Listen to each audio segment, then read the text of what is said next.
Olá, queridos alunos, tudo bem? Vamos para o nosso segundo dia de revisão de conteúdo e nós vamos ver a Teoria Geral do Crime, parte 1, parte 2 e parte 3. Ou seja, aqueles conceitos gerais acerca do crime na parte 1, a questão da tipicidade na parte 2 e crime consumado e crime tentado na parte 3. Então vamos para a nossa primeira parte da teoria geral do crime. Nós vimos que o nosso Código Penal, nossa legislação, não definiu o que é crime, apenas trouxe uma diferença entre crime e contravenção em razão da pena ser aplicada. E isso foi feito lá na parte relativa à exposição de motivos do Código Penal. Mas a doutrinariamente, foi adotado o conceito analítico do crime. Então, nós vamos decompor o conceito de crime, verificando fase por fase, analisando fase por fase. Então, para o conceito analítico, crime é um fato típico, ilícito e culpável. Então, primeiramente, nós vamos ver se o fato é típico, se está previsto em lei.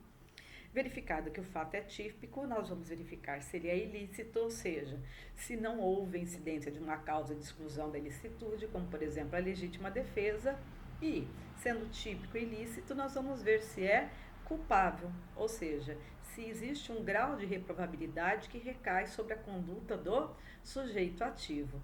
O que o nosso Código Penal adotou o chamado sistema dicotômico ou bipartido. Como vocês percebem, né, a nossa legislação penal, não necessariamente o Código Penal, ele diferenciou crime, né, de contravenção penal. Então, crime ou delito são sinônimos e contravenção penal é uma outra forma de infração penal. Nós temos requisitos genéricos e requisitos específicos do crime.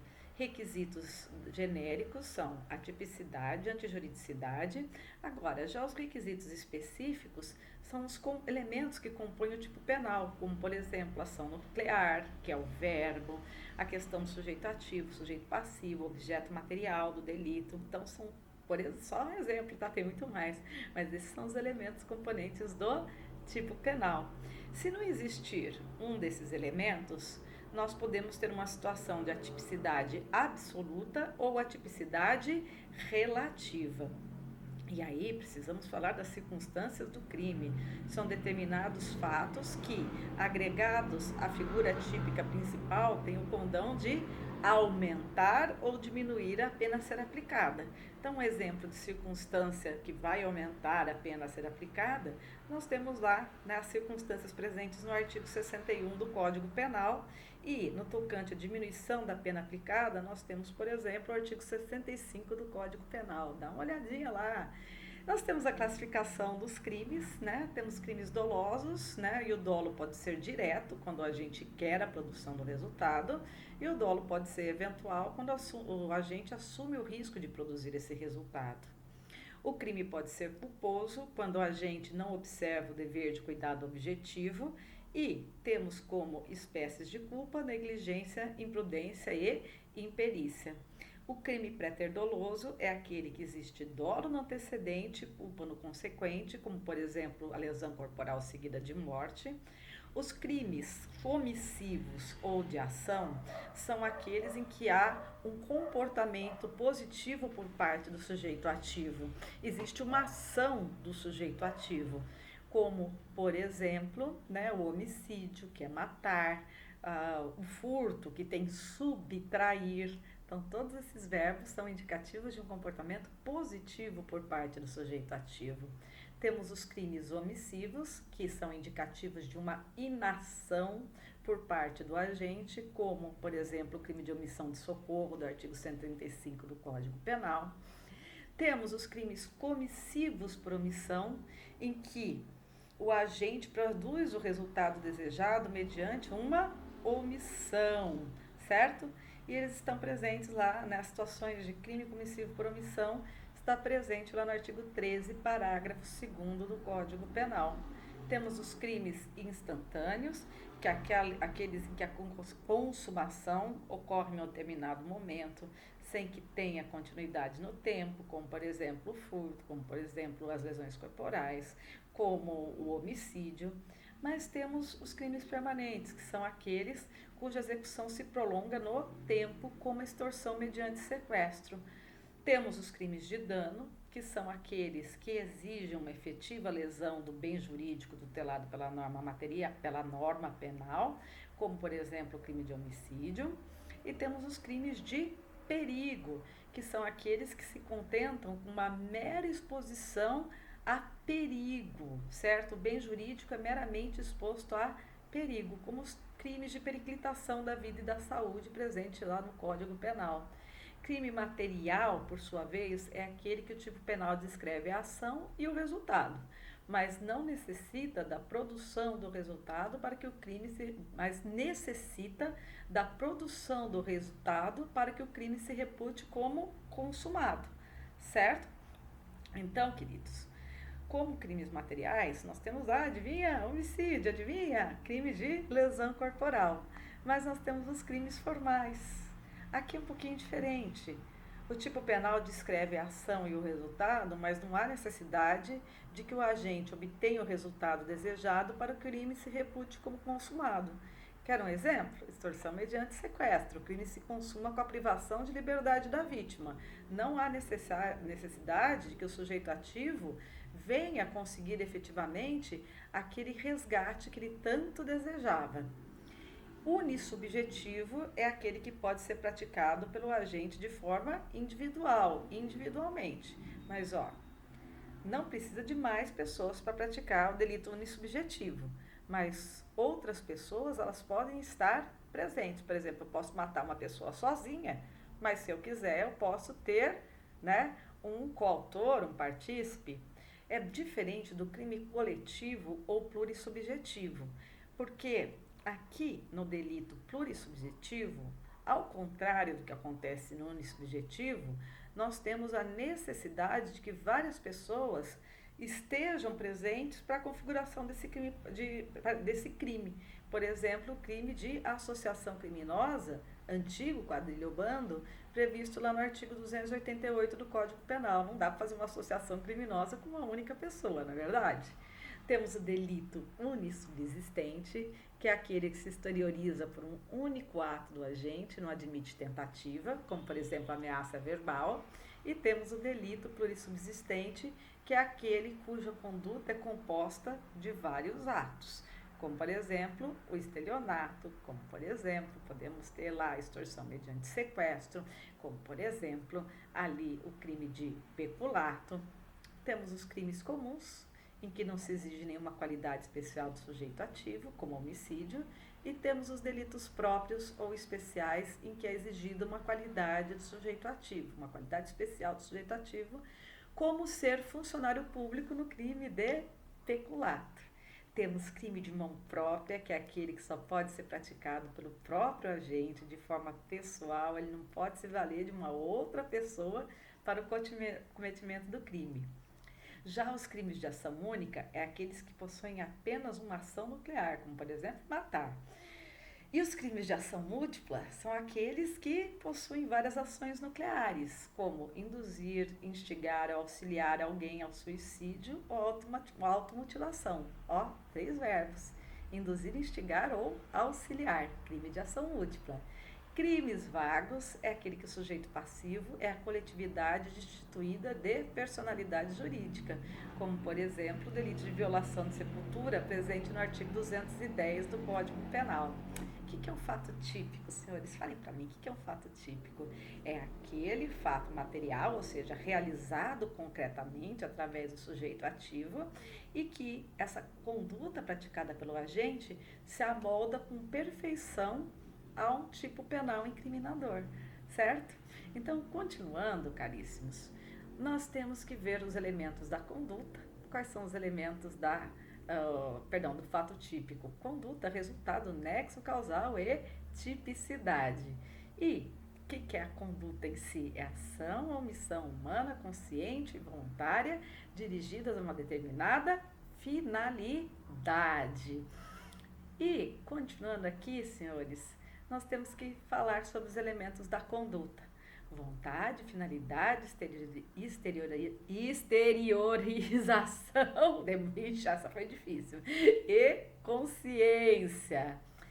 Caríssimos, a ausência de voluntariedade, ela acarreta a ausência de conduta, certo? Então, por exemplo, ausência de voluntariedade, o que nós teríamos? Por exemplo, os atos reflexos. O indivíduo apenas age, não está direcionando a conduta dele para a produção de um resultado. Como, por exemplo, também nós teríamos a coação física irresistível. Então, caríssimos, nessas duas situações existe ausência de conduta. E se não tem conduta, nós também não temos um fato típico. E as condutas, elas podem ser praticadas através de ação, aí esses crimes são chamados de comissivos, e as condutas podem ser praticadas através de omissão, momento em que os crimes são chamados de omissivos. E assim, senhores, quais são os requisitos da omissão? Primeiro, conhecimento da ação típica. Segundo, possibilidade, consciência por parte do agente de que ele pode evitar a produção do resultado. E terceiro, a possibilidade real, física, concreta de levar a efeito a ação exigida, de impedir a produção do resultado. Aí vimos o caso fortuito e a força maior, e a consequência do caso fortuito da força maior é a exclusão do dolo e da culpa e, consequentemente, da própria conduta. Já em relação aos sujeitos do crime, nós temos que sujeito ativo é aquela pessoa que pratica a conduta descrita no tipo penal ou, de alguma forma, contribui para a produção do resultado. Então, quem é o autor? O autor é aquele que pratica a conduta descrita no tipo penal. Quem é o coautor? Quando nós temos duas ou mais pessoas praticando aquela conduta descrita no tipo penal, por exemplo, matando. Quem é o partícipe? É aquele que, sem praticar a conduta descrita no tipo penal, de alguma forma contribui para a produção do resultado. Normalmente, qualquer pessoa tem capacidade para ser sujeito ativo, mas em alguns tipos penais se exige uma qualidade do sujeito ativo. E essa qualidade do sujeito ativo, ela pode consistir em uma certa posição jurídica, como, por exemplo, ser funcionário público no crime de peculato. Pode ser exigida uma certa posição de fato, como, por exemplo, ser mãe em estado puerperal no crime de infanticídio. E, às vezes, a qualidade do sujeito ativo pode qualificar o delito, pode se tornar uma causa de aumento de pena deste delito, ou pode consistir, pode levar a uma causa de diminuição de pena neste crime. Já o sujeito passivo é a vítima, é o titular do bem jurídico, tutelado pela norma penal incriminadora. Então, é o titular do bem jurídico lesado ou ameaçado de lesão em virtude da conduta criminosa. E temos duas espécies de sujeito ativo, sujeito ativo constante ou formal, que é o Estado, e sujeito passivo material, que é o titular do bem-interesse protegido pela norma penal. Objeto jurídico. O que é objeto jurídico? É o bem-interesse protegido pela norma penal, como, por exemplo, a vida, a honra, patrimônio, integridade física. Nós temos também que objeto material é a pessoa ou a coisa sobre a qual recai a conduta do sujeito ativo, e que existem crimes sem objeto material, como, por exemplo, o crime de falso testemunha, o crime de ato obsceno, lá do artigo 233 do Código Penal. E o resultado? O resultado é a modificação do mundo exterior em virtude da conduta do sujeito ativo.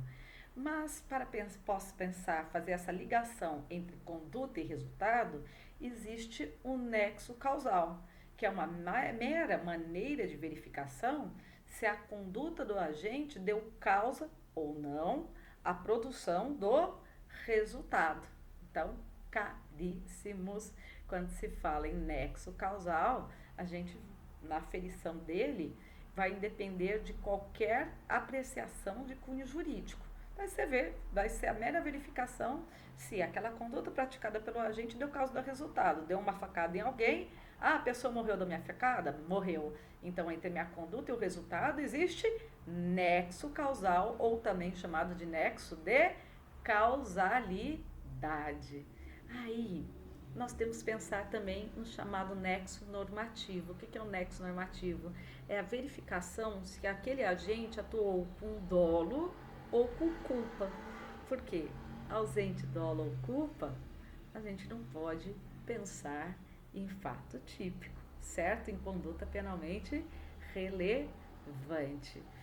Então, caríssimos, quando a gente vai falar em fato típico, a gente não tem que pensar só em nexo causal, a gente tem que pensar em nexo normativo, porque às vezes existe nexo causal, mas não existe nexo normativo. Imagina você dirigindo teu carro com toda a atenção do mundo, teu carro tá maravilhoso, bem cuidado, tudo ok, você tá dirigindo devagarzinho, com medo de produzir dano a alguém, e aí vem um suicida e pum! Se joga na frente do seu carro. Ó, tem nexo causal, né? Porque se o suicida morreu, a sua conduta deu causa ao resultado, mas você agiu com dolo ou culpa? Não. Então, não obstante presente o nexo causal, não existe o chamado nexo normativo. Tranquilo até aqui? Então, vamos analisar agora a chamada teoria da equivalência das condições, ou condício sine qua non, ou equivalência dos antecedentes causais. Tranquilo? Onde encontramos artigo 13, segunda parte. Considera-se causa a omissão ou omissão sem a qual o resultado não teria ocorrido. Então, caríssimos, essa teoria da condício sine qua non atribui relevância causal a tudo que contribuir para a produção do resultado, certo? Então, a princípio, ela só é aplicada aos chamados crimes materiais, porque eles dependem da produção do resultado para que o crime se repute como consumado. Então, causa, para essa teoria, é a soma de todas as condições consideradas em conjunto como produtoras de um resultado. Se você quer saber se uma causa ou não deu origem ao resultado, você vai usar o juízo hipotético de eliminação. Mas essa condício sine qua non, ela tem um sério problema. A partir do momento que fala considera-se causa toda ação ou omissão sem a qual o resultado não teria ocorrido, existe uma possibilidade de nós levarmos essa responsabilização penal ao infinito. Se eu dou uma facada a alguém, eu vou ser responsabilizada. Quem me vendeu a faca vai ser responsabilizado, a princípio, tá? A princípio, porque ela tem limitação. Quem me vendeu a faca vai ser responsabilizado. Quem produziu a faca vai ser responsabilizado. Aqueles indivíduos que foram até uma mina e retiraram material para a produção da faca também vão ser responsabilizados. Só que ela leva uma regressão, a princípio ela leva uma regressão ad infinito. Por isso que nós temos para evitar essa regressão ao infinito, verificar se essas condutas foram praticadas a título de dolo ou de culpa. Então, dolo e culpa traz uma limitação à teoria dos equivalentes causais, dos antecedentes causais, o condício sine qua non. Então, caríssimos, causalidade relevante, primeiro, previsibilidade do agente. Segundo, limitação, dessa teoria pelo dolo e pela culpa, ok? No artigo 13, parágrafo 2º, nós temos o dever de agir. E este dever de agir, temos que o omitente, aquele que devia agir, ele responde pelo resultado produzido, certo? Responde pelo resultado produzido. Então, se a pessoa morrer, responde por homicídio. É bem diferente dos crimes omissivos normais. Lá no artigo 135, se você deixa de prestar socorro e a pessoa morre, você não responde por esse resultado produzido, você responde apenas pelo crime de omissão de socorro. Vamos ver as hipóteses aqui do dever legal, do dever de agir do artigo 13, parágrafo 2º. Então, começamos lá com a primeira hipótese, que envolve pessoas que tenham, por lei, obrigação de cuidado, proteção ou vigilância, como os pais em relação aos filhos. Então, se a mãe deixa de alimentar um filho com o intuito de matá-lo, ela vai ser responsabilizada, né? Não por omissão de socorro do 135, mas por homicídio doloso, se ela fez isso com a intenção de matar o próprio filho.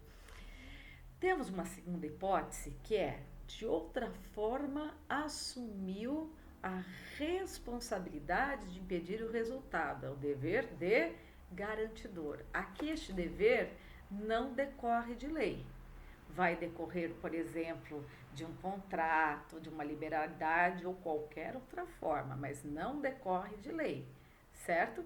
Então, aqui a gente, nessas situações de dever de garantidor, nós temos lá a babá, nós temos o salva-vidas e assim, senhores, o agente aqui também responde pelo resultado, a não ser que ele não tenha agido nem com dolo e nem com culpa.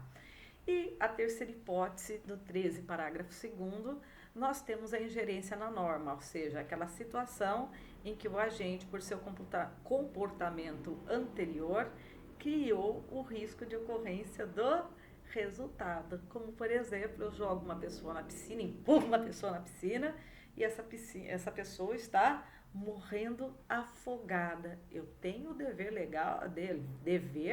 de impedir a produção do resultado, porque se eu não impedir a produção do resultado, morte, lesões corporais, eu vou ser responsabilizada por este resultado. Tranquilo até aqui?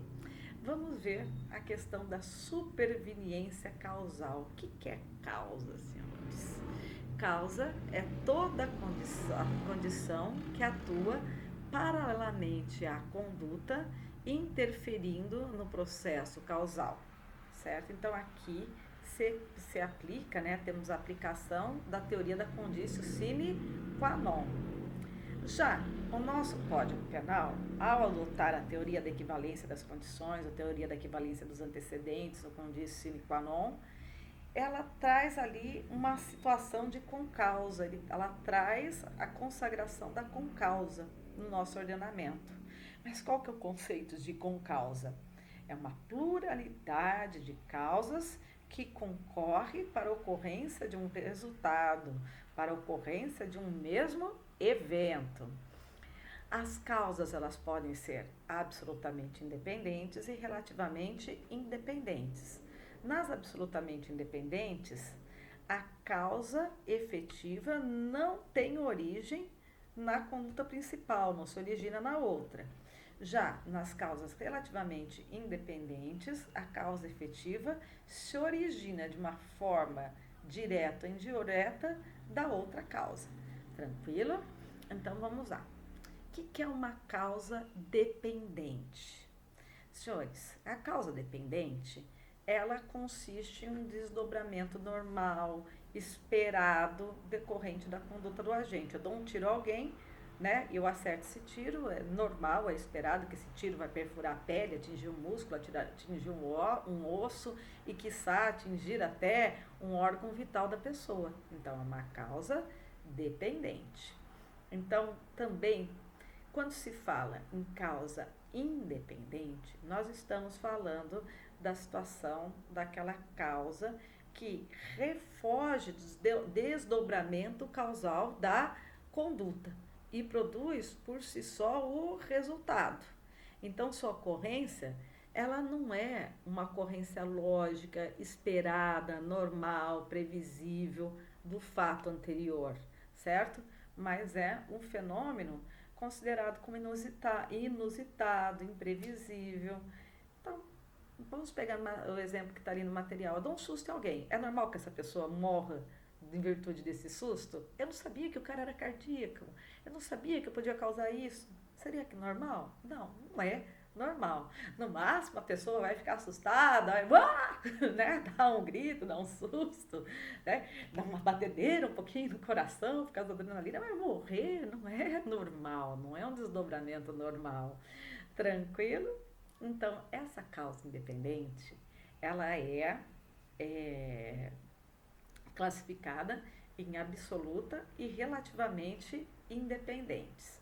Vamos começar pelas absolutamente independentes, senhores. As absolutamente independentes, elas têm origem em uma situação, né, totalmente diversa da conduta do agente. Totalmente diversa da conduta do agente. Tranquilo? Fixaram isso? E elas podem ser pré-existentes, concomitantes e supervenientes. Quando elas são pré-existentes, elas já existem antes mesmo do agente praticar a conduta dele. E essas causas pré-existentes, elas por si só produzem o resultado. Então vamos supor, eu dei um tiro em alguém, mas eu não sabia que essa pessoa já tinha sido previamente envenenada. E a pessoa morre em virtude do veneno, do envenenamento, e não em decorrência do tiro que eu desfechei e acertei. Tranquilo? Então, o veneno é uma causa absolutamente independente, pré-existente. Mas nós temos as causas absolutamente independentes concomitantes. Não tem nenhuma relação com a conduta do agente, mas elas atuam no mesmo momento da conduta do agente e produzem por si só o resultado. É aquele exemplo que está no material dos senhores. Eu estou inoculando veneno numa pessoa, só que entra outra e atira nesta pessoa no mesmo momento que eu estou inoculando veneno. O tiro matou a pessoa e não o meu veneno. Então, uma causa absolutamente independente, concomitante. Então, caríssimos, já as causas absolutamente independentes supervenientes, elas vão atuar após a conduta do agente. Vamos voltar para aquela situação do veneno? Eu estou lá inoculando veneno na pessoa, né? Parei a minha conduta de inocular, já inoculei todo o veneno, e depois que esse veneno foi totalmente inoculado, entra uma pessoa, né, um psicopata como quer, com uma faca e pá, pá, pá, pá, pá, pá. Nem deu tempo do veneno agir. Morreu das facadas e não do veneno. Então, uma causa absolutamente independente, superveniente. Então, essas causas absolutamente independentes, elas rompem totalmente o nexo causal, certo? Elas vão romper totalmente, né, o nexo causal. Então, nessas situações, a pessoa responde pelos atos até então praticados. Nessas três situações, esses três exemplos que eu dei para os senhores, a pessoa vai ser responsabilizada, eu no caso, né, que estava envenenando, eu vou ser responsabilizada por tentativa de homicídio e não homicídio consumado. Tranquilo? Vamos para as causas relativamente independentes. Então, como ela é relativamente independentes, elas produzem por si só o resultado, elas não se situam na linha de desdobramento causal normal da conduta, certo? Mas essas causas relativamente independentes, elas encontram sua origem na própria conduta do agente. Vamos lá? Elas também são divididas em pré-existentes, concomitantes e supervenientes. Nas pré-existentes, imagine o seguinte: elas já estão atuando antes da conduta do agente. Vamos supor que eu dei um tiro uma pessoa que é hemofílica e ela morre em virtude do tiro, aliada a essa causa relativamente independente, pré-existente, que é a hemofilia, certo? Como a hemofilia já existia antes da agressão, né, do tiro, da facada, então ela é chamada de pré-existente. Mas a gente tem que anotar aqui que se a pessoa não fosse hemofílica, ela não teria morrido, tá? Já as concomitantes, elas atuam no mesmo momento da conduta do agente. Então vamos lá. Eu atiro em alguém, erro o tiro, tá? Tava sem óculos, errei o tiro. E a pessoa que era cardíaca morre de susto. Olha, mas se eu não tivesse atirado, essa pessoa não teria se assustado tanto, né? Que é um tiro, né? Não é um sustinho qualquer, é um tiro. E eu tava com intenção de matar. Então, senhores, essa pessoa morre do susto provocado pelo tiro, mas a minha intenção já era de matar. Então, é uma causa relativamente independente, concomitante, porque atuou, né, ao mesmo tempo da conduta do agente. E aí nós temos as causas relativamente independentes supervenientes, que são aquelas que atuam após a conduta do agente. Mas não esqueçam, essas três causas, né, elas têm origem na conduta do sujeito ativo. Então, vamos supor, eu atirei numa pessoa, essa pessoa precisou de cuidados médicos, foi colocada numa ambulância e alguém bateu nessa ambulância, a ambulância estava indo para o hospital, alguém abalroou com violência essa ambulância, a ambulância capotou, pegou fogo, explodiu. Se a pessoa não tivesse na ambulância, ela não teria morrido, não é verdade? Então, uma causa relativamente independente, superveniente. Então, vamos lá. Normalmente, nós aplicamos a teoria da conditio sine qua non, né? Fazendo aquela limitação pelo nexo causal, pelo nexo normativo, tá? Mas quando se fala, né, na causa relativamente independente superveniente, é adotada uma teoria diferente, que é a teoria da condicionalidade adequada, prevista no artigo 13, parágrafo 1º do Código Penal. Que essa teoria, ela determina a ruptura do nexo causal. Então, foi uma opção do legislador em fazer com que, nas causas relativamente independentes supervenientes, o agente não responda pelo resultado final e responda pelos atos até então produzidos, certo? Mas frisando, a teoria da condicionalidade adequada só é aplicável às causas relativamente independentes supervenientes.